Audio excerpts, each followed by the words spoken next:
सभी साथियों को ज्ञान सिंह राठी की नमस्कार। साथियों, एक पंडित मांगेराम जियों की रचना के साथ आपके सामने रूबरू हुआ हूँ। बात उस समय की जब महाभारत का युद्ध समाप्त हो जाता है।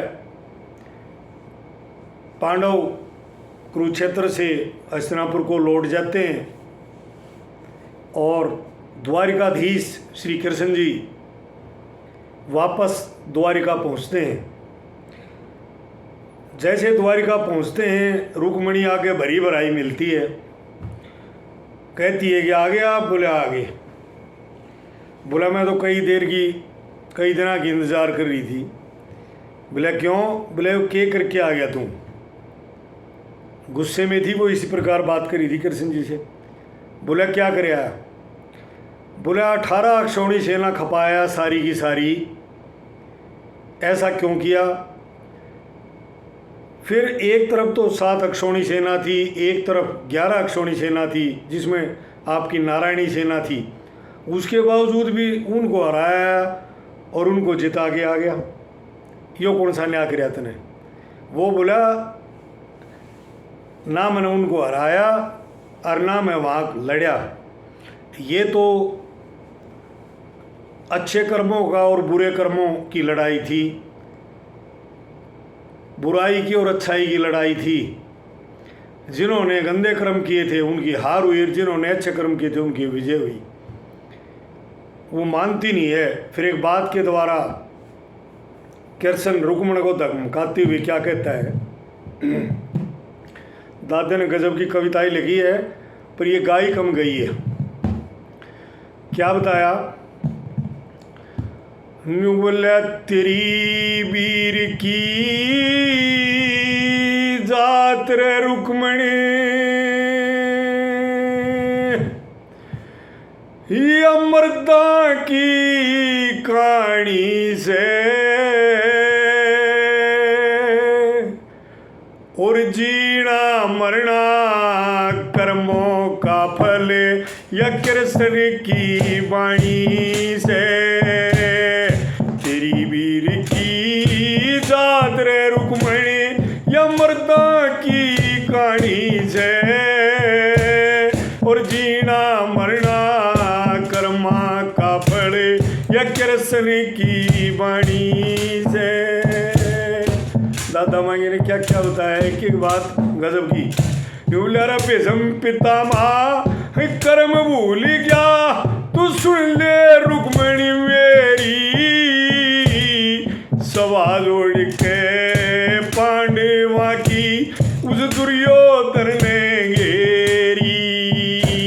वो दादा दादा गुरु द्रोण उसने मारी बोले बतेरी।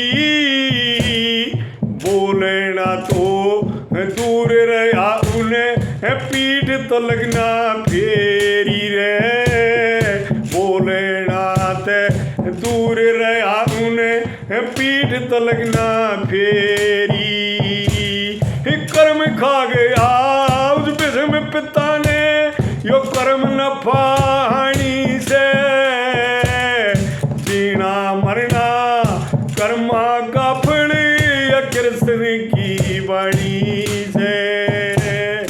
तेरी वीर की दात रे रुक्मणी, या मर्दा की कहानी से और जीना मरना कर्मों का फल या कृष्ण की वाणी से।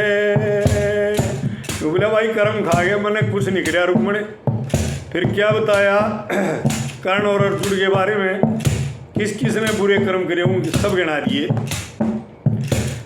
कर्ण और अर्जुन कुंती के दो माजाए भाई थे। अनजाने में वह कुंती डूबी, वे दोनों दोराई थे। पाप के कारण नष्ट हुए सब, कोट के लिए खाई थे। अभिमन्यु ने पानी मांगा, उड़ सारे अन्यायी थे रे। अभिमन्यु ने पानी मांगा, उड़े सारे अन्यायी थे। फिर दलदल अड़ी करण के आगे जो अन्याय का पानी से, जीना मरना कर्मों का फल या कृष्ण की वाणी से। तेरी वीर की दादर रुक्मणी या मर्दा की कहानी से, जीना मरना कर्मों का फल या कृष्ण की वाणी से। फिर क्या बताया दुर्योधन और गांधारी के बारे में, और कौन कौन से बुरे कर्म हुए भाई। भाई दुर्योधन की चाल कुबड़ी कजत बड़ी थी, वह गदा खान की खातिर अपनी घड़ी घड़ी गणेरी थी। और गंधारी अणपुती होगी जो गणे पूत गणेरी थी। आपस के माँ बैर भावना घटा डाल तणरी थी रे। आपस के माँ बैर भावना घटा की डाल तणरी थी। अशुभ कर्मों से नष्ट होए के तू इब तक ना जानी से, जीना मरना कर्मा का फल या कृष्ण की वाणी से। तेरी वीर की दादर रुक्मणी या मर्दों की कहानी से, जीना मरना कर्मा का फल या कृष्ण की वाणी से। दादा ने आखिरी कली में कमाल कर दिया कि जिसको हम पंच मान लें या न्यायाधीश मान लें, उसको अन्याय नहीं करना चाहिए। अब गुरु द्रोण का भी दोष बताता है, क्या बताया।